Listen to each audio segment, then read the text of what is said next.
Hello, আসসালামু আলাইকুম। সবাই কেমন আছেন?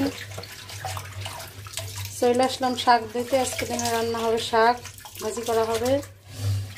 যে যেখান থেকে ভিডিওটা দেখতেছেন, শুরুতেই একটা কথা বলবো, অবশ্যই লাইক দেবেন, আর ভালো লাগলে সাবস্ক্রাইব করে দেবেন। এদিনে শুকনো মরিচ দিয়ে কলমি শাক ভাজি করবো, কারণ আমার কাঁচামরিচ শেষ হয়ে গেছে। গাছের থেকে জানি না দেবো, তাও পারতাম না, কারণ গাছের কাঁচামরিচগুলো খুব ফুলা ফুলা, মানে কচি কচি কাঁচামরিচ। ওগুলো তো খাইলে তিতা লাগে, ভালো লাগে না, কোনো গন্ধও আসে না। একবার হয়েছে, অনেক দিন খাইছি, প্রায় 15-20 দিন খাইছি গাছের কাঁচামরিচ। এখন আজকে দিনে শুকনো মরিচ দিয়ে করি। এখানে পেঁয়াজ রসুন কাটে নিছি, তেল দিছি, কারণ একটু শাকে একটু তেল বেশি দিতে হয়। আর এগুলো যে কী ওঠে কড়াইতে জানি না, কড়াই ধোয়ার পরও এই অবস্থা হয়। কিছুক্ষণ আগে কড়াইতে ধুয়েছি। যে যেখান থেকে ভিডিওটা দেখতেছেন, শুরুতেই লাইক দিয়ে দেবেন প্লিজ, কেউ স্কিপ করে দেখবেন না। মরিচটা ভালো করে ভাজে নেব, কারণ শাক ভাজি মানেই বেশি করে পেঁয়াজ, বেশি করে তেল, বেশি করে রসুন, এগুলো না দিলে শাক ভাজি ভালো লাগে না। আর রসুন,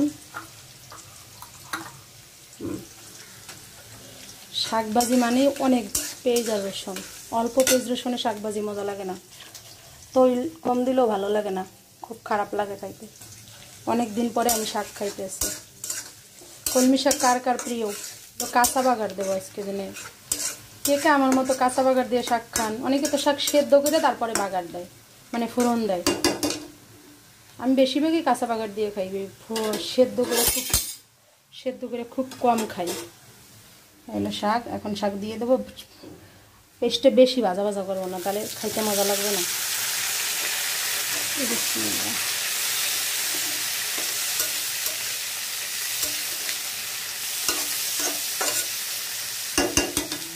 শাকগুলো দিয়ে আসতেছি।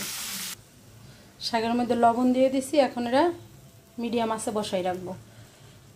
বাগার দিয়ে বসাইলে কি, মানে ওই সেদ্ধ করে বসাইলে কি হয় কি জানেন, শাকগুলো না হল কেমন যেন একটা লালচে লালচে আইসে পড়ে। আর এখন এই শাকটা লালচে লালচে অত আসবে না, যদিও আসে তাতে সমস্যা নেই, কিন্তু এই শাকটা স্বাদ বেশি।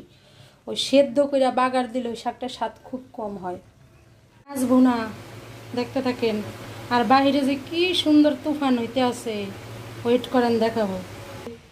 বই তো কলজাটা কাঁপায়, ওই দেখেন, দেখছেন তুফান, তুফান ছুটতেছে, তুফান। আল্লাহ তুমি রহম করো আমাদের, আর বৃষ্টি দিও না।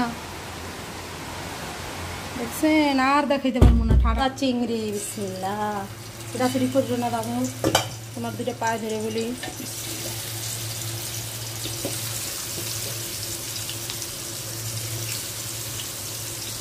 গলদা চিংড়ি রান্না করা হবে।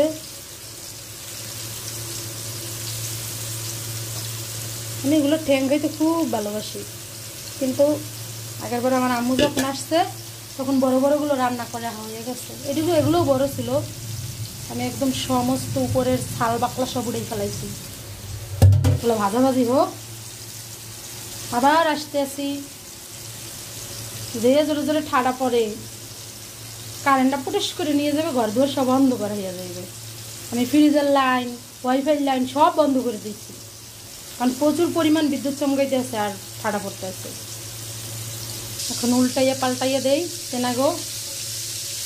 মাছগুলো কিন্তু অনেক বড় বড় ছিল, একদম যে ছোটো ছিল তা না। চিংড়ি মাছ কিন্তু খোসা ছাড়ানোর পরে যে এতটুকু বড় রয়েছে, তার মানে সেই মাছটা কত বড় ছিল, ভালোই মাশাল্লাহ বড় ছিল। কিন্তু মাছের মধ্যে একটা খালি জেলি বোঝা দেয়, এই জন্য চিংড়ি মাছ খাইতে ভয় লাগে। আমার আম্মু আসছিল পরে চিংড়ি মাছ আনা হয়েছিল, সে থাকাকালীন 2 দিন রান্না করছি, সেগুলো আরও বড় বড় ছিল। সেগুলোর একটা হাত পাও ছিল অনেক বড় বড়, সেগুলো খাইতে আমার খুব ভালো লাগে। এখন এগুলো আছে, এটুকু রান্না করে ফেলে। এগুলো অনেক পুরান হয়েছিল, তার জন্য আমি বারবার লবণ দিয়ে ধুইছি। চিংড়ি মাছ এত ধোয় না, কারণ ওই যে পুরান ছিল, আর একটু হালকা হালকা শরীরে মনে হয় জেল ছিল। যতটুকু খেয়াল করে দেখছি। আলাপ পান শব্দ, টাটা, এখন আর কথা বলবো না। দিয়ে দিছি এখানে চিংড়ি মাছ ভাজা কমপ্লিট। এটার মধ্যে পেস্ট দিয়ে দিছি, কারণ এতে তো পানি দেবো না বেশি, একটা অল্প একটু পানি দিয়ে রান্না করবো। পেঁয়াজের সাথে অল্প একটু রসুন কুচানো দিয়ে দিচ্ছি, কারণ আমি চিংড়ি মাছ, ইলিশ মাছ এগুলো রসুন খুব কম খাই। মন চাইলে দেই, মন না চাইলে দেই না, যার যেমন ভালো লাগে। দেখেন মনুরা বরিশালে হাগ রান্দা শেষ, বুঝছেন? কেমন হয়েছে দেখ বললেন। অনেক টেস্ট হবে, কারণ আমি প্রচুর পরিমাণ পেঁয়াজ রসুন দিয়েছি। কাঁচামরিচ দিতে আরও ভালো হইতো। অবশ্য গাছের থেকে কাঁচামরিচ দেখি বিশ্রাই বাসরাই খুঁজে মুজে পাইনি, এরিকেন জ্বালাইয়া। কেমন হয়েছে জানাইয়েন, ঠিক আছে? বরিশালে মানুষে হাগও কয়, শাকও কয়, যার যেটা বললে ভালো লাগে। আবার কেউ কিছু মনে করেন না। আলাপ্পান গ্রুম গ্রুম মেঘে ডাকে, গ্রুম গ্রুম। ওই দেখছেন, আবার গ্রুম গ্রুম ডাকেও। লাই লাইলাম তো। এখন এর মধ্যে দিয়ে দেবো হইলো যে অল্প একটু আদা বাটা, 1/2 চামচ জিরা বাটা। ওকে, দিয়ে দিলাম এই যে আদা বাটা, জিরা বাটা আর হলো কাঁচামরিচ বাটা। এখন সেট দেই। সমস্ত মশলা দেওয়া কমপ্লিট। এখন মশলা কষাইয়া রান্না করে আসতেছি। রান্না বান্না কমপ্লিট। এই হলো জিয়া চিংড়ি মাছের ভুনা আর শাক ভাজি।